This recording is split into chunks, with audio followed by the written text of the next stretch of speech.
मेरे सलाहकार श्री राजीव राय भटनागर जी, जम्मू कश्मीर के मुख्य सचिव doctor Arun Kumar Mehta ji, principal secretary PDD Shri Rajesh Prasad ji, secretary culture और हमारे सभी वरिष्ठ अधिकारी, डॉक्टर हिना भट्ट जी, सभागार में उपस्थित कला प्रेमियों, देवियों, सज्जनों तथा मित्रों, मैं आप सबका पूज्य महात्मा गांधी जी के जन्म जयंती के इस पवित्र अवसर पर स्वागत करता हूं। आपको हृदय से शुभकामनाएं देता हूं। कर्नाटक से आए सभी अतिथियों एवं कलाकारों का इनकी गहराइयों से मैं स्वागत करता हूं और एक अद्भुत और प्रशंसनीय प्रदर्शन जो हम सबके बीच अभी देखने को मिला है उसकी भूरी भूरी प्रशंसा करता हूं। हर एक कलाकार देश की संस्कृति और एकता का ध्वजवाहक होता है और मुझे विश्वास है कि वह संगठित होकर नौजवानों को राष्ट्र निर्माण के संकल्प के साथ जोड़ने का प्रयास करता है। बापू को कर्नाटक से विशेष लगाव था। जब 1915 में वो बेंगलोर पहुंचे थे तब स्टेशन पर उनका बड़ा भव्य स्वागत हुआ था। तब के नगर पालिका परिषद के सभापति वहां के दीवान पुत्तना चट्टी ने उनके स्वागत में भाषण देते हुए आभार जताया था और अपनी सभा में लोगों का आह्वान करते हुए बापू ने कहा था कि हमें अपनी प्राचीन संस्कृति को अपनाना है जो इतने आघातों के बावजूद अभी भी जीवित है। बापू के शब्दों में संस्कृति के सर्वोत्कृष्ट तत्वों को अपनाने का आग्रह था और इस संदर्भ में मैं समझता हूं कि सामाजिक आर्थिक विकास का सही अर्थ यही है कि विकास के रास्तों पर चलते हुए भारत की एक भावना, एक अंतरात्मा का प्रतिनिधित्व करने वाली जड़ों को पहचानना और उन्हें बनाए रखना ये बड़ा आवश्यक है।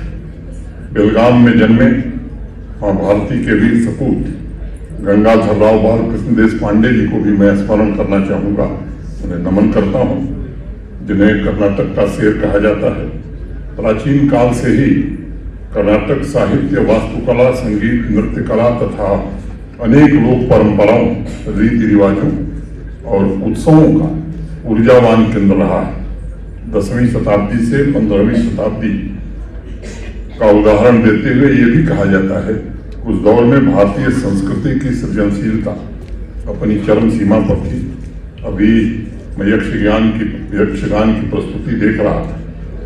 यक्षगान के सबसे पुराने स्वरूप दशावतार का जिक्र 10वीं शताब्दी में रचित चंद्रप्रभा पुराण में सबसे पहले मिलता है।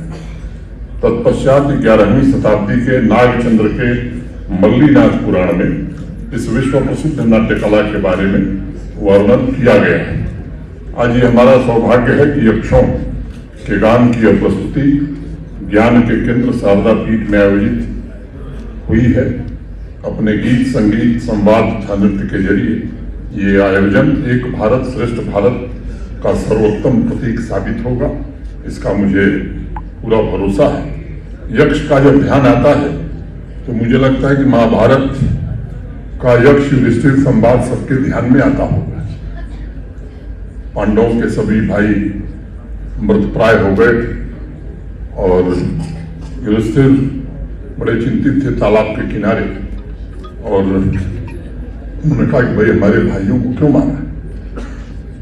तो यक्ष ने कहा कि मेरे 5 प्रश्न हैं, इन प्रश्नों का अगर उत्तर दे दोगे तो तुम्हारे भाई जीवित हो जाएंगे। तो मैं बाकी प्रश्नों का जिक्र नहीं करूंगा। एक प्रश्न उसमें बड़ा कठिन था, वो प्रश्न था किम आश्चर्य, आश्चर्य क्या है?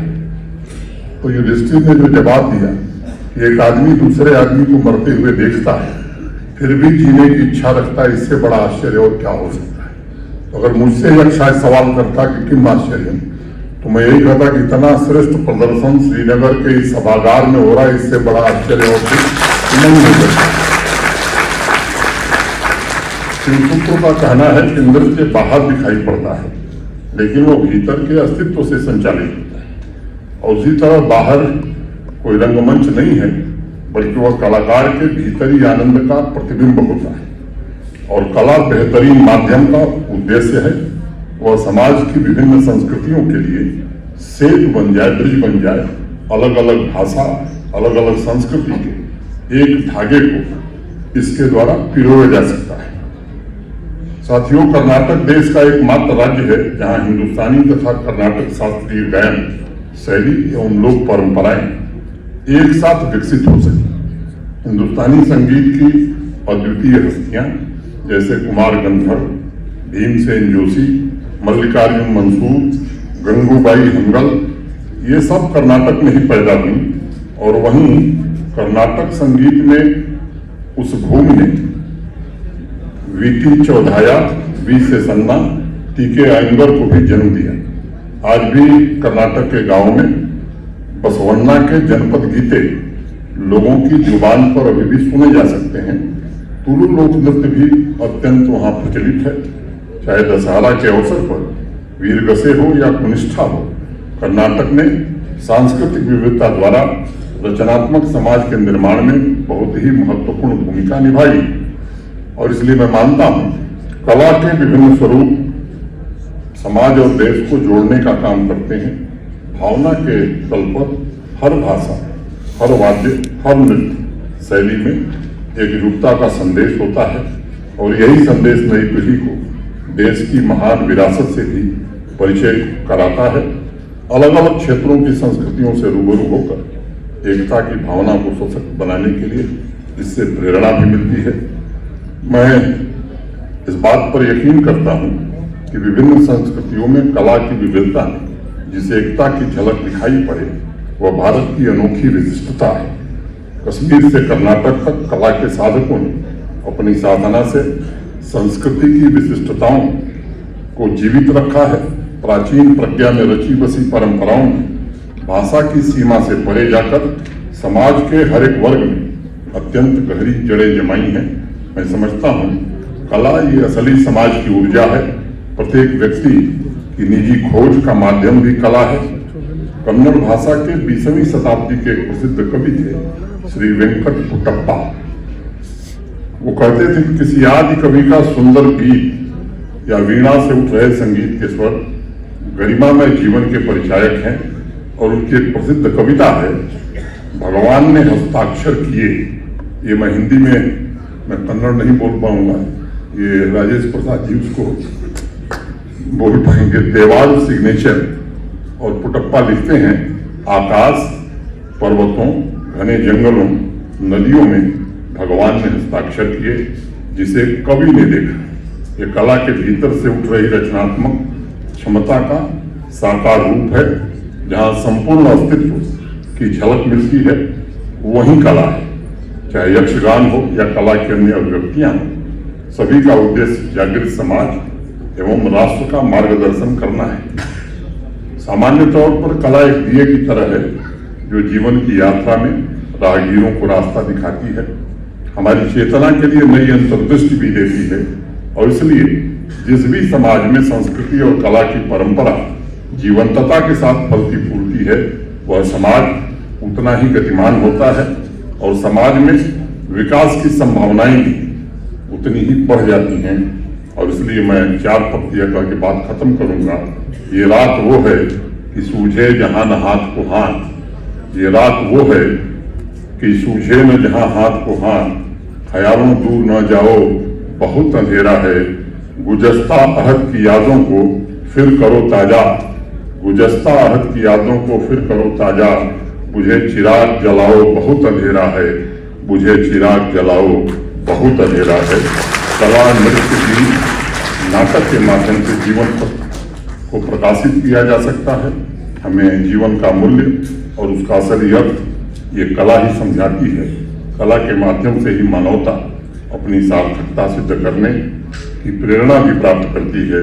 और पूज्य बापू की आज जन्मतिथि है, इसलिए पूज्य बापू की बात कहना आज आवश्यक है।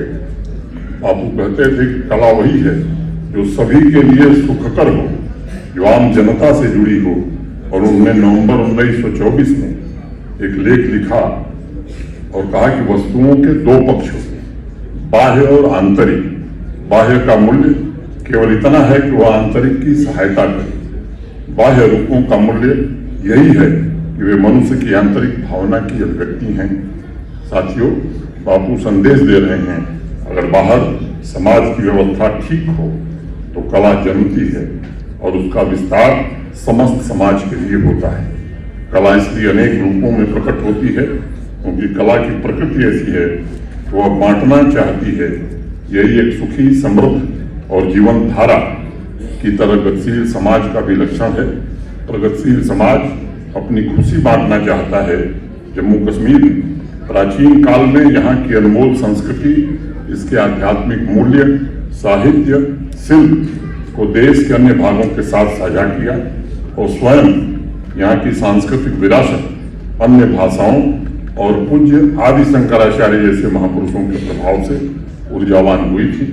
अनेक भाषाओं जैसे डोगरी, कश्मीरी, हिंदी, उर्दू, गोजरी, पहाड़ी, सीना, इन्होंने तमाम परंपराओं को संरक्षित रखने का काम किया।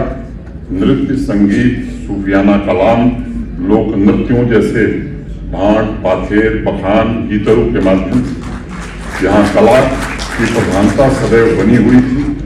अमृत काल में मैं कह सकता हूँ उसी समृद्ध संस्कृति का पुनर्जीवन फिर से हो रहा है।